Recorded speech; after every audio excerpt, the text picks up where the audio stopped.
High, তোমাদের মধ্যে এমন অনেকেই রয়েছে যারা শীতকালে বাইরে ঘুরতে যাওয়ার সময় হালকা একটু সাজতে চাও, কিন্তু তাদের ফেস প্রচন্ড টানে, কি করবে বুঝতে পারো না। তাদের জন্য আজকের এই ভিডিওটা। সবার ফার্স্টে আমি পিক্সির এই হাইড্রেটিং মিস্টটা ইউজ করছি। এটা ফেসে ভালো করে 2 মিনিটের জন্য আমি সেট করে নেব। নেক্সট আমি এমব্রায়োলিসের এই ময়শ্চারাইজিং ক্রিমটা ফেসে লাগিয়ে নেব। আমি এখানে রোজ গোল্ড অয়েলটা ইউজ করছি। তোমরা তোমাদের স্কিন টাইপ অনুযায়ী যে কোনো অয়েল ফেসে ইউজ করতে পারো।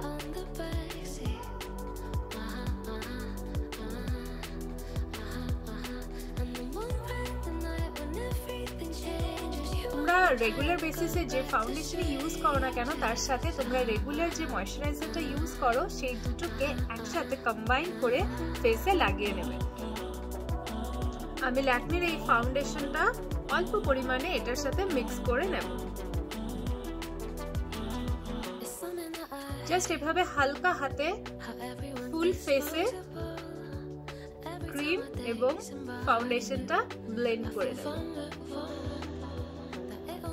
জাস্ট হালকা ভাবে অল্প অল্প করে নিয়ে, যতটা ফেসে প্রয়োজন ততটুকু নিয়ে হাত দিয়ে ব্লেন্ড করে নেবে।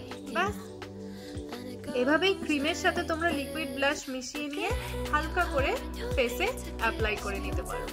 কারো যদি মনে হয় যে ফেসটাকে আমার আরেকটু গ্লোই বানাতে হবে, তো তার জন্য তোমরা যে কোনো ব্র্যান্ডের লুমি ক্রিম ইউজ করতে পারো বা হাইলাইটিং ক্রিম এভাবে ইউজ করতে পারো। ফেসটা কিন্তু অটোমেটিক্যালি গ্লো করবে। আর সবশেষে ফেসে যে কোনো একটা লিকুইড লিপস্টিক লাগিয়ে নাও। ব্যাস, তুমি রেডি। এরকম আরো ভিডিও পেতে হলে প্লিজ আমার চ্যানেলটাকে একটু সাবস্ক্রাইব করে যেও।